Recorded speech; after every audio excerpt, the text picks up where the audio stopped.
But when my daughter-in-law Sarah stood up at the rehearsal dinner and announced to all 47 guests that there would be no photos of you at her wedding tomorrow, pointing directly at me, I simply smiled.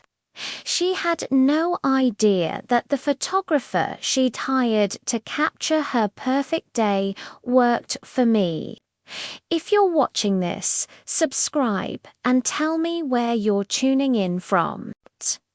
I'm Margaret, and for 30 years I've built my photography business from the ground up. But Sarah saw me as just an obstacle to her perfect wedding vision. For 18 months, she'd systematically tried to erase me from my own son Tom's life. She'd moved the engagement party to a date I couldn't attend, scheduled wedding planning sessions during my work hours, and now this publicly humiliated me in front of our entire family. The restaurant fell silent. My son Tom stared at his plate, saying nothing. Again, Sarah's parents looked uncomfortable, but no one spoke up. She'd spent $50,000 on this wedding, and apparently that gave her the right to treat me like dirt. I want professional photos, Sarah continued, her voice dripping with false sweetness, not amateur snapshots from family members. Amateur, I.D. photographed over 800 weddings in my career. That's when I remembered something interesting about our earlier conversation with the photographer. Sarah had mentioned hiring lens and light photography for the wedding. The name had sounded familiar, but I hadn't placed it until now. Back home that night, I pulled out my business directory. There it was, lens and light photography. ID acquired a 60% stake in that company 3 years ago, when the original owner needed capital to expand. I picked up my phone and called James, the lead photographer. James, it's Margaret. You're shooting the Morrison's Chun wedding tomorrow, correct? Yes, Mrs. Morrison. Beautiful venue, though I have to say, the bride was very specific about not photographing certain family members. About that, I said, pulling out my partnership agreement. I think we need to discuss the photo list. The next morning, I arrived at the wedding venue early. Sarah was in full bridezilla mode, directing vendors and checking every detail. When she saw me, her face darkened. I thought I made myself clear about photos, she hissed. Oh, you did, I replied calmly. Very clear. The ceremony began beautifully.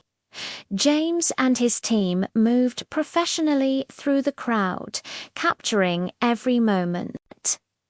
Sarah beamed, thinking she'd won.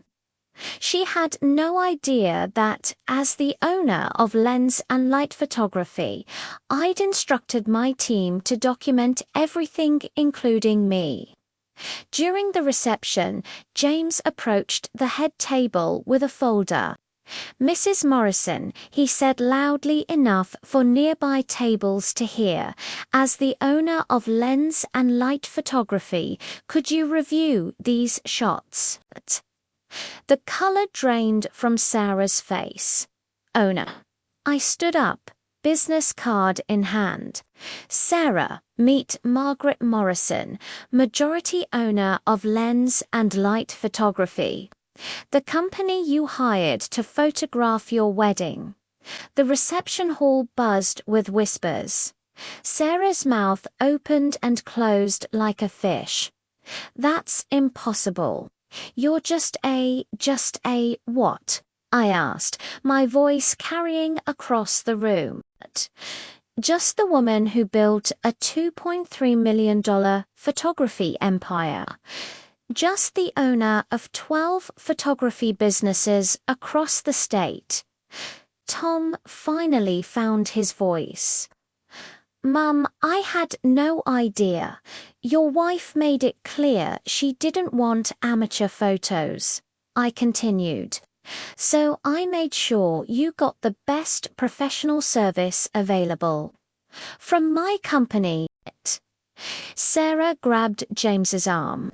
Delete all photos of her now.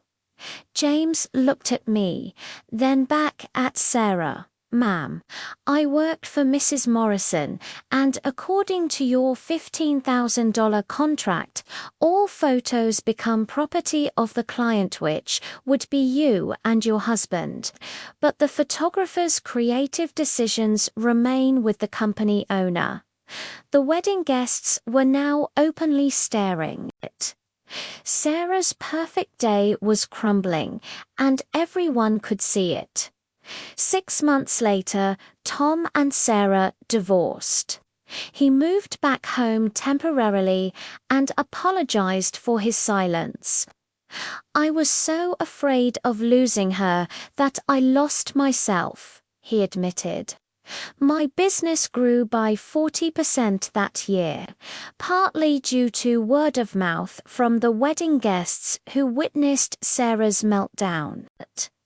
Turns out, people appreciate a photographer who stands up for family values. I've since expanded to 15 locations, and every contract includes a clause about treating all family members with respect. Sarah taught me that sometimes the best revenge is simply being successful enough that your enemies hire you without knowing it. The photos from that wedding, they're beautiful. Every single one of them, including the 200 shots of me celebrating my son's marriage, despite his ex-wife's best efforts. Your voice matters. Share your story in the comments below. Names and details have been changed for privacy, but the lesson remains. Never underestimate the quiet power of a woman who built her own empire.